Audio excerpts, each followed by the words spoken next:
Sure. And how many people are from Studio City of your population?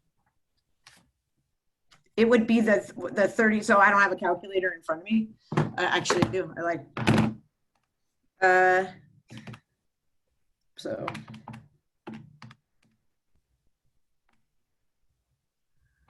So it's 83% of the 178.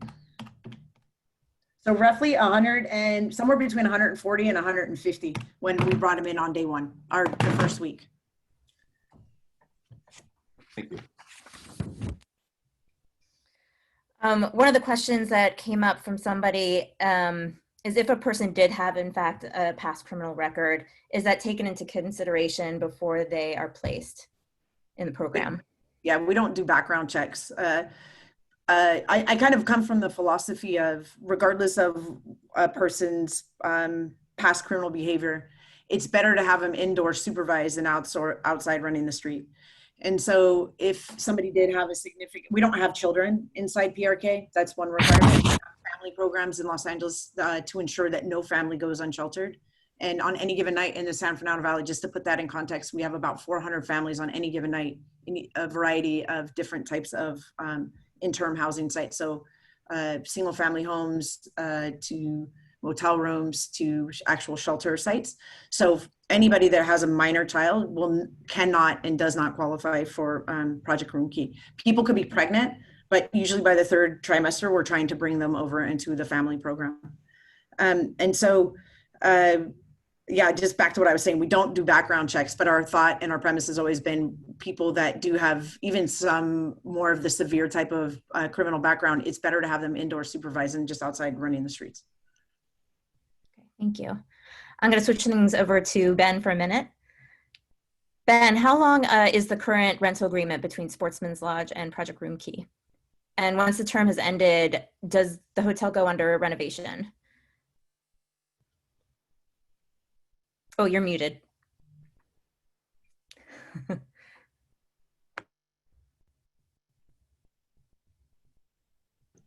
we go. There we go. Can you hear me? Yeah. So the current contract runs through, I think the December 11th. December 11th. And that is the full extent of it, or is there potential to extend? No, there's an option to extend. There's an option to extend. Okay. Is that month to month or? Yes. Okay. And then once that has extended, or does the hotel go under renovation, or? Yeah, Midwood had and still has a renovation plan for the hotel, which includes every corner of the buildings. It's the lobby, it's the cafe, it's all the guest rooms, and that was put on hold in March. And is sort of on hold indefinitely until we have a better understanding of when the hospitality business is going to, we can see a start to a hospitality business again. Prior to the pandemic, was the hotel in use before, in use after breaking ground on the new development? Yes. Last time you and I spoke, you had mentioned that you'd served on the board of the bid. My understanding from several businesses is that there's been an uptick in reported incidents along Ventura Boulevard, as much as 3 times the average since Project Roomkey has set up at Sportsman's Lodge. Can you explain if there's any added measures, precautions, or extra security that's being taken, or that measures that are taken to assist businesses in the area who are already enduring a hit from the pandemic? Absolutely. We have, as of Monday, or it may have actually gotten started over the weekend, but I know it was in operation on Monday. We've actually supplemented the bids security contract with their contractor who does on-site and bike security, and so we've stationed one of their. We have a private contractor, and we're transitioning over to the bids contractor, and basically adding another shift of bike patrol here on the west end, which will kind of start at our property, but it'll circle around all the commercial areas up and down Ventura Boulevard, and that's what we have at this point. I mean, I think to the larger question of the increase in incidents. yes, we've certainly been in touch with members of, other board members, other property owners, and the executive director of the bid. It's clearly a concern of theirs, and was, before the program got started. So I think we're in the early stages, and frankly, this got started later than we anticipated. It took us a while to, get the, get the right people to the table and get a contract executed so that we could get this started, but it is started now. And so what we're starting to see is some data in terms of where these incidents are happening, trying to identify, if we can, whether or not they're Project Roomkey participants or not. And I think this is going to be, over the next couple of weeks, a really good opportunity for us to use that information to better deploy the security resources, and to the degree the folks at LA Family Housing can help us, just monitor the activity so we understand, where it's coming from, why it's happening, and what we can do to stop it. If that data does unfold that it is perhaps something related to Project Roomkey, is there a possibility of extending that kind of security into the residential areas somewhere near the facility? Yes. Okay, back to you, Chris. We had a lot of questions pertaining to what happens to the people in the program, either if they've violated the rules in some capacity and are asked to leave, or if the terms of the agreement have ended, will they end up back on Studio City streets? Is there an exit strategy that you guys have in mind? And if so, what is that? So I think I remember when the state first started talking about Project Roomkey sites, and then we started talking about here locally. And the tables that I sat at, the very first question I asked is, what's the exit strategy? We're not just going to bring everyone in from the street and then 3 months comes and goes, and then what? Then we just throw them back out. The really amazing thing about Project Roomkey, at least from my perspective, for as long as I've been working in this field, the two main things that I've noticed is, one, that we have the ability to stand something up very quickly and do something when everybody is moving in the same direction and has their desire to actually focus, and two, when you have and when we have the resources. And then I had another really good point. It slipped my mind. That's what happens when you get older. Yeah, give you a moment. We put you on the spot. So I mean, I think the amazing thing is that we have the ability to actually do something. Oh, I remember the second point, which is probably the most important point, which is once you bring people indoors and they're actually become very accustomed now again in their life to air conditioning, food being delivered, because they get 3 meals delivered to their room every day, TV, satellite TV at that, a bathroom, things that we all take for granted, are things that a lot of these folks have not had access to, or at least regular access to, in a very long time. And after folks have been indoors for a couple of weeks, sometimes a month, the conversation goes oftentimes from where we don't need your assistance to please don't let me go back outside. What do I need to do to help myself take that next step to end up in my own spot? So we're working very, very hard. The state has the federal government has pushed in money through the CARES Act. I'm sure many of you are familiar with the CARES Act. There was a tremendous focus on bringing those dollars in, and a commitment from both the city and the CEO's office to push those dollars out to ensure that people that were placed into PRK can exit successfully into permanent housing. And also through what's called emergency solutions grant money, also from the federal government. So 2 separate pots of money that have been pushed in to really try to help focus on moving folks from Project Roomkey sites into permanent housing. The reality is our time is really short to do that. We have 3 months to focus on moving folks out, and we're still going to be taking people in. I mean, every day that we exit somebody to housing, our goal is to bring somebody new in so that we can continue to reduce the number of people that are out on the street in Studio City every day. And so to do that, we know that we've got a lot of work at our hand. We have housing fairs that will be going on every single week there. If people exit, most of the folks, as I stated from the beginning, are folks that came from Studio City. So if they are exiting back to the street, then potentially they might fall back into homelessness in Studio City. But we really do have the resources right now and the dedicated energy to work at moving these folks as quickly as we can back into permanent housing and or into some of our other more transitional spots while we're working to get them back into permanent housing. Our goal is never to open up the door on day 90 and say good luck and goodbye. That's not the hope. That doesn't do the community of Studio City or any community in Los Angeles any good. And it doesn't do it does a disservice to the people that we're serving by bringing them indoor and while we're working with them, telling them that we're here to help you get into permanent housing, and then not make a commitment and really work very hard to get them in that direction. So there's lots of things that we do. We have an increase in landlord engagement right now. We're having lots of conversations with landlords around what we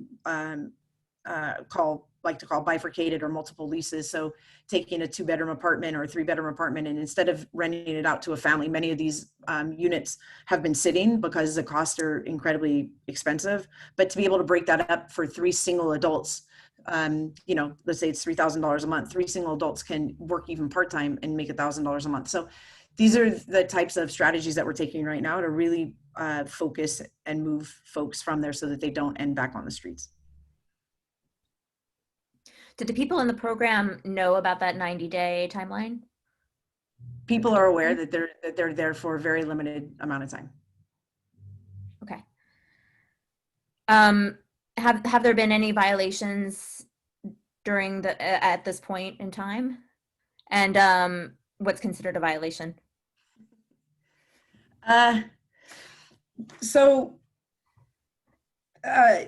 Sure. I think there's things that the hotel has set up. We want to make sure that we're respectful to the hotel, and what I mean by that is that it's an asset. We definitely do not want the building destroyed in the process of doing this work. That building, I think most of us that are from Los Angeles, or particularly from the San Fernando Valley, which I happen to be, Sportsman's Lodge has been in our life for a long time. I've been to many events at that site and that beautiful pool. I also know that pool used to be open to lots of people in the community. It's such a pretty pool. Violations. So there's things that we require of everyone that lives there. One, that they have their room cleaned every 3 days. This helps to make sure that we're not bringing in a lot of trash and or crap from the outside, just being honest about that. And that we're managing rodent, pest, and all of those types of things within the room. So having the rooms cleaned every 3 days is an absolute requirement and something that we hold everybody to. They get 1 pass at not having the room cleaned. In terms of most of the other things, so I read a lot of questions around curfew, around substance use, around those types of things. So just taking that kind of head on. The reality is, if we were to throw people out for being active substance, we knew that we were bringing in several people that were potentially active substance users. I mean, I didn't sit down with each one of them individually to find out, but I was there for the entire week that we were bringing folks in. We know that we have active substance users on site. We know that people don't always love, especially adults, to adhere to a curfew. And my philosophy on that is twofold. One, if I don't let them come in after 7 p.m., they're wandering the streets of Studio City and probably up to no good. So when they come to the door, we let them in. And so regardless of the time frame. In terms of substance abuse, we have, as I stated earlier, we have substance abuse specialists that are on site. We have treatment options for people that are interested in taking up any type of treatment. So whether that be inpatient or outpatient. And quite honestly, from a harm reduction standpoint, working with folks that are active users doesn't mean that we're enablers and that we sit and ignore the fact that people have substance use issues. What we try to do is work with them from where they're at to work at helping them move toward treatment as the best option for them for the long term, without holding them their housing as a token, so to speak, to stay, because again, it's safer for them to be indoor and it's safer for the community as a whole for us to have them indoor, to be able to work with them on a continuous basis so that we can work at getting them into treatment, which is the end goal for us. Let's see. If a stakeholder has an issue with someone who they think is a participant, excuse me, of Project Roomkey, how can they submit a complaint or concern? Ben, you want to take that one? Because I think do you have it that where they're coming to you? I would say if they're doing something illegal, the complaint would be to LAPD. If somebody's doing something illegal. I feel like a few folks have reached out to Ben directly. I know I've gotten some emails from folks about concerns. Yeah, no, I think this is, I'll give you the first half of the answer. And I think the second half of the answer is something that we're still working on. And again, part of the reason we'd love to hear from the folks on this call, we are getting a number of emails, a lot of them accompanied by photographs of people who are out around Studio City who may be, doing something illegal. Maybe they're not doing something illegal, but they're certainly acting strange. And I'm able to, we have, working for Chris, there's two specific on-site managers that I coordinate with and pass those messages on and pass the images on. And I don't know that we've actually had, not to my knowledge, that we've had anybody identify those photos that's been a Project Roomkey participant. But that's what we're doing to first identify if there's somebody that's involved in the program. But I'll say that it's actually not, I mean, it's not a very well developed system so far. And so I think one of the things that, and this is something I've been talking with the executive director of the bid about, is just a process by which we can identify activity that's going on. We can send out, a security resource, or if it is somebody that's, related to Project Roomkey, we can at least get some information about them. And then, we're gonna have to develop some best practices because, as I'm sure most of the folks know, there are certain things we can do to try to help people. And then for people who are not willing to accept help, then, the best we can do is just make sure they're not disturbing other people. So that's been the process so far. So just to recap, probably the best way is for them to direct emails to you and then have you guys figure it out on your end. Yeah. Okay. Those are all the pre-submitted questions we have actually. So I think right now we're gonna open up the floor and let people ask questions on their own if they have any follow-up questions. But just to reiterate, these are specifically directed regarding Project Roomkey and not on homelessness in general. Steve, I'm gonna let you take over at this point.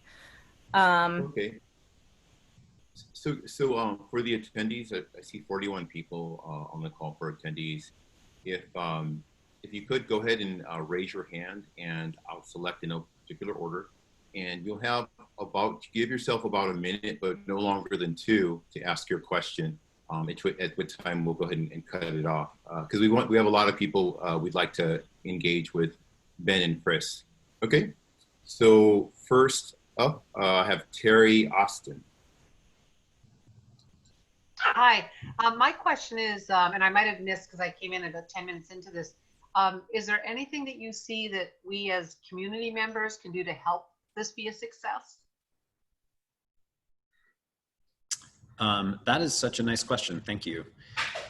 First of all, coming and attending this meeting is great. I would say, Chris and I have talked about this. We haven't formalized it, but one of the larger goals of having this program here in Studio City, for myself personally, and also on behalf of Midwood, the property owner, is that we're actually able to introduce a very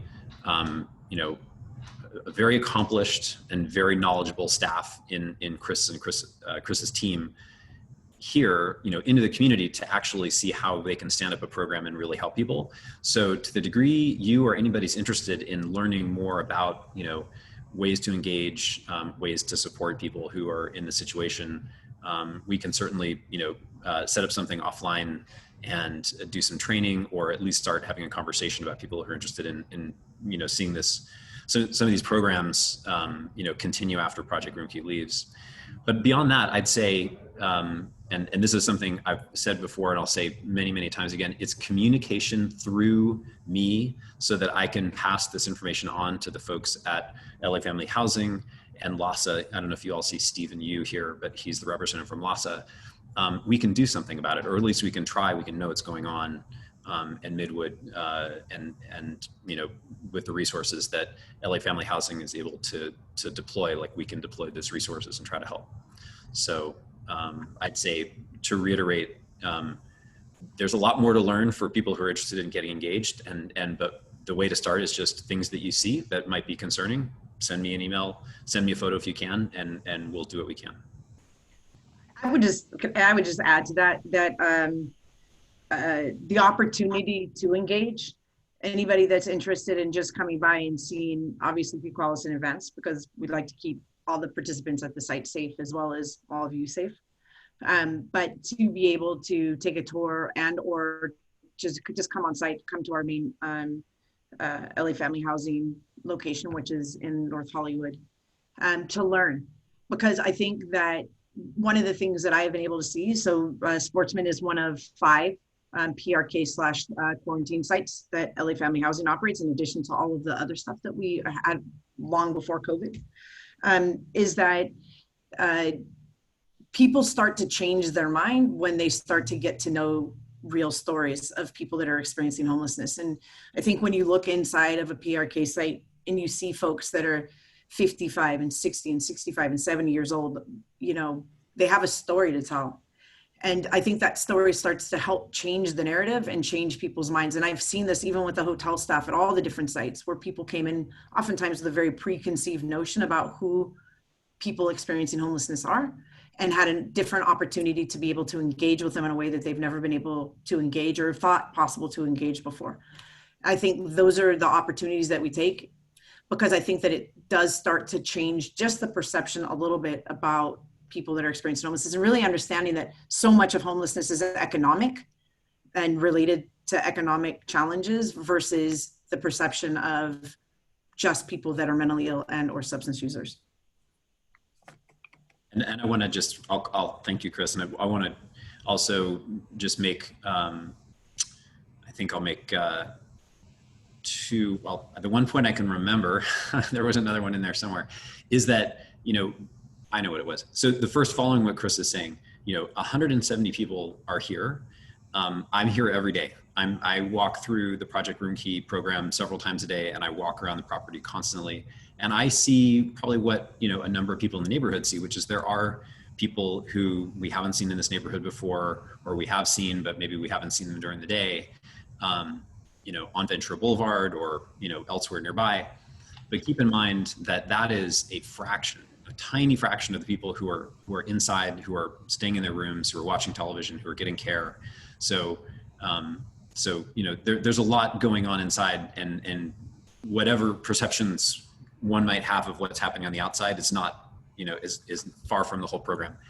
Having said that, I don't think that's why people are concerned. I think people are concerned about the things that they do see happening on Ventura Boulevard, and I don't want to minimize that. So, again, there's a lot of good that's happening, but I understand the reason that we are getting emails from folks, and the reason that a number of people are on this call is the concern with the population that's here and how that might be related to Project Roomkey and what we can do about it. So I just want to say, I don't mean to minimize that, but I think Chris does a great job of kind of telling the whole story of the place. Okay, up next is Rose. Hi, I'm just so delighted to hear what you're all saying. I mean, it just sounds so positive. I'm really excited. I work as a volunteer at No Ho Home Alliance, and I've got to know, I've been doing that for a year now, and since COVID, I've been giving out clothes. So I see a lot of these people, each week. And I just wanted to just share with everybody on the call, just a couple that were housed there. One is an older gentleman. I know he's 63 because he knows he's 2 years before he gets to Social Security. And I've known him for nearly a year, kind of a little withdrawn, kind of depressed down. This Wednesday he came in because he comes back to socialize, because this is their kind of social center. and regaled me with stories about his life as a cameraman when he worked in the movies in the 60s and the 70s, which was just an eye-opener to me. And the other one is a couple who are there, and they're younger. They're there because he is legally blind. The sweetest couple, I mean, really nice couple. They've been living in her car for the last 2 years, and they came because she wanted to get some clothes for interviews. She's now got back to the position that she is looking for jobs in her field, which I can't remember what it was, but it was semi-professional. And they had this spark to them, this hope. So I just wanted to share that with everybody. It was just a great experience. Thank you so much for doing this. Thank you. That's great.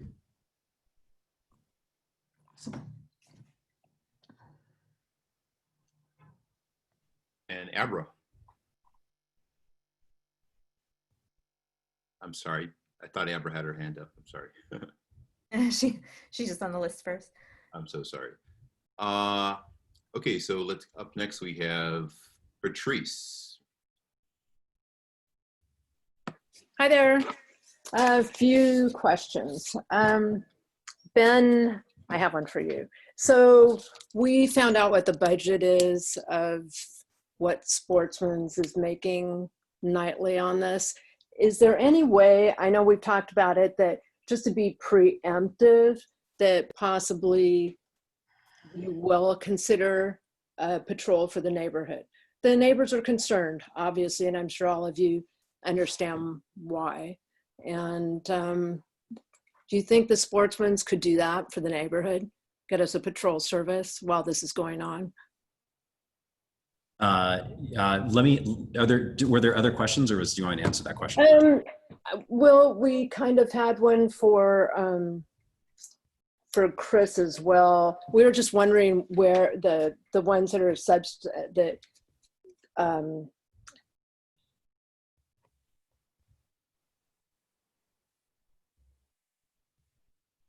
Patrice, did we lose you? While we're waiting for Patrice, let me respond to that, and I can repeat this for her later if she is not able to hear us. So the answer is yes, and this is, again, as I said earlier, this is an effort that I got started later than I should have, and it's taken me longer to get going than it should have, but it's going now, which is we've increased the bike patrol, augmented the bike patrol that covers the bid. So it's an organization that's already experienced with Ventura Boulevard and with this population, because I serve on the board of the business district. This is maybe half of our time is spent talking about homelessness at those meetings and what we can do about it. So it's been a focus of the bid board and of the security firm for a long time.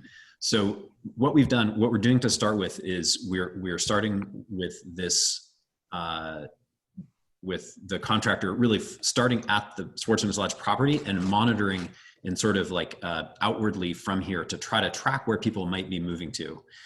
Because what we're trying to understand is Project Roomkey participants, if these are the folks that are involved in incidents, we want to understand where they're happening, who it is, why it's happening. There are other incidents that are maybe happening that are not related to Project Roomkey, and the security firm is completely authorized to deal with anything they run into. It's not exclusive to us. But what we're trying to do is start from where we sit and sort of see how that program might be affecting the community. And I think directly to answer to Patrice's question, the answer is yes. I mean, we are already contracted, and the firm is authorized to go out into the neighborhoods. I don't know that they are specifically yet, because they're not just going out and going on in sort of like a random roving patrol. They're trying to track activity and sort of follow it and see where it goes. And as I said, if they find people who aren't related or aren't involved in Project Roomkey, they can certainly address those instances as well. But you're talking about bikes, correct? We're talking about patrol service in cars for our neighborhood. And you're talking about something that BID is initiating, or Sportsman's Lodge? We're asking Sportsman's Lodge for a security before something happens. Why not be preemptive and do something for the neighborhood while this is going on before something happens? There's a lot of little kids in the neighborhood. There's been a lot of activity going on in the last couple of weeks, and I know you're aware of it because we've been sending you lots of information from next door and from neighbors. People are afraid right now. You know, people, there's one person last week that was walking along the wash, and this guy was screaming from the Sportsman's Lodge to tell him to F off. You know, there's been little girls. There was one little girl that was chased down the street. There's a lot of things in the neighborhood. So whether, and I know unless you're there, no one can prove that they're the ones at the Sportsman's Lodge, other than that person that was screaming across the river. But why not be preemptive and do that for the neighborhood? That's all I'm saying. Not just wait until something happens to somebody. Sure. Well, you know, I'll say that we're not waiting until something happens, but as I was describing earlier, what we're doing is we're tracking activity that's coming from our property to understand, you know, if and where people from Project Roomkey might be in the residential neighborhoods, and of course, if they see any incidents going on, they're gonna report it. I don't know that being in a car makes somebody better able to track activity. But the answer is, I mean, in general, Patrice, yes. I mean, we have the resources. We've already started committing resources to it. And what we want to do is understand, you know, starting with the data we're already collecting, like what is going on. If we tried to simply, you know, send people out in roving patrols, I don't know that we would. I mean, I think it might make people feel better if there was, you know, somebody driving around, but I don't know that it would actually, we'd learn any more about how this program is necessarily, you know, influencing the population or some of the incidents that are happening. Yes, we did a site survey yesterday, and we talked to several security guards, several of the residents. One guy, I believe his name was Davalos, said that he had just received approval to get permanent housing. So so that was really good. We did that when we did our site survey yesterday. We did ask your staff about COVID protocol, and we were told that it is not a COVID facility, that you actually do have COVID Roomkey sites, but this is not one. Is that correct? So could you kind of tell us about the? It's not a quarantine site. Yeah, but if you don't, there was rumor that you guys had a COVID floor, which was not that was a fault. That was not true. No. But there's questions in the Q&A and for myself as well. What are the COVID procedures for the site? So everyone that comes in and out, much like a lot of the stores where you're seeing temperatures are taken. So every time somebody leaves the property, comes back in, even if they're just going into the parking lot, quite honestly, when they leave and they come back, their temperatures are taken. So in some cases, they're taken multiple times a day. But within the facility itself, a couple of things. One, we have enough PPE for everybody, and that includes hotel staff, our own staff, the clients, the participants. So if a participant comes and they walk downstairs 25 times a day because they lose their mask 25 times a day, it doesn't matter to us. We're going to give them 25 masks. It's whatever keeps themselves and the community safest. In terms of visits to the room, so we have to have eyes on everybody at least twice a day. That's the rule. And so if we don't see them in the morning, by noon, we will knock and we will go into their room so that we can do a wellness check on them. And that is taking their temperature, making sure that they don't have any COVID-like symptoms, any flu, the typical questions that have been asked, any sore throat, coughing, any of those things. And then once again at 6 o'clock at night, and that usually is done when we're serving dinner. So the nurses walk the floors with us to engage with the participants. We have 3 nurses, 12 hours a day. I think I stated that we had them 12 hours a day earlier, but we have 3 nurses that are working the site with us. If anybody is experiencing COVID-like symptoms, we call the public health hotline, and the public health hotline will inform us if the person either just needs a quarantine in the room, meaning that there's not enough information to say that they have COVID or not, but that there is enough information to say that the person isn't feeling well, and so they need to stay inside the room, so they cannot roam the facility itself. If that's the case, then we work with them to make sure that we're able to do whatever it is to help them stay inside the room. If the public health department feels that they need to be transferred, the good news is that LA Family Housing operates the only QI site in the San Fernando Valley, also just down the street. And so, and not in Studio City, but in Sherman Oaks. And so we'll do a transport to Sherman Oaks of anybody who's exhibiting those types of symptoms that needs to be placed in a quarantine site if they're not being placed in a hospital. Additionally, if we have people that are asymptomatic, so we get people tested based on the likelihood, and a lot of people are just getting tested just in their own space anyway. So if we're notified that we have a participant that's on our site that is COVID positive, then we work to get them into the QI site. And then anytime you have a Project Roomkey site where you have 3 participants that are deemed COVID positive, or staff, or any combination thereof, the site goes on quarantine. As of right now, we've had 1 person that arrived that was ill, and so we sent that person to a QI site. And that person so never stayed the night with us on site. But that's the only reported incident that we've had so far, was a referral in, but that we immediately transported that person to a COVID positive site. Thank you. Up next is Scott. Hi, everybody. Scott Mandel here. I have a couple questions. I'll talk fast. You mentioned 140 to 150 people from Studio City. I didn't realize we had that many homeless people in Studio City.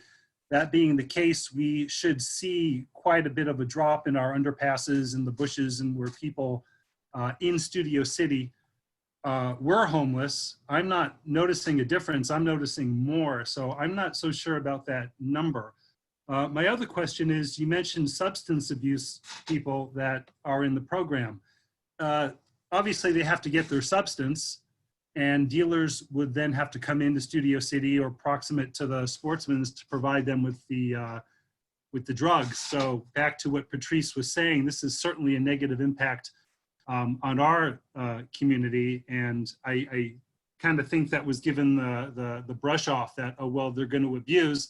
And really, we'd rather them being indoors abusing, but they're in Studio City buying drugs from drug dealers. Also, so let me answer the first part of the question, which was the number of people. So I think what we've seen outside in terms of the number of people that are experiencing homelessness across the entire county has been on the increase for the past 2 years. And with COVID, the numbers that we anticipate seeing once the eviction moratorium is lifted is scary, to be honest with you, because people that have probably never been on the margins, meaning that they've never had a problem paying their rent in the past, and or that have always had a job, are going to return to no job, and the moratorium is going to be lifted, and we're going to see people, middle class people, now falling into this that don't have other family members to be able to rely upon. So we most definitely did pull the people from either directly of Studio City or the direct adjacent. Ben provided us with the list from, I'm not sure who on the call gave him the list, but a combination, I'm guessing, thereof, of the most problemsome encampments. And that's where my team, lost a team, and the Department of Health Services team focused their entire outreach effort. We didn't go into other areas, with the exception of the people that came from the call center. Some of those came from the call center from the Sepulveda Basin, so also directly down the street. But I do believe that we're going to see an increase in the number of people that are on the street. In terms of the substances, I think we see, this isn't to brush it off, because I completely understand what you're saying. Unfortunately, substance abuse, just to put it in perspective, because I think that this often helps, about 1% of the total population of people experiencing homelessness, sorry, let me repeat. 99% of substance users are housed. Let me just repeat that. 99% of people that have substance abuse issues are housed. 1% of people that have substance abuse issues leads to homelessness. So if we're looking total number here, lots of people have these issues that are going on. They're able to hide behind closed doors.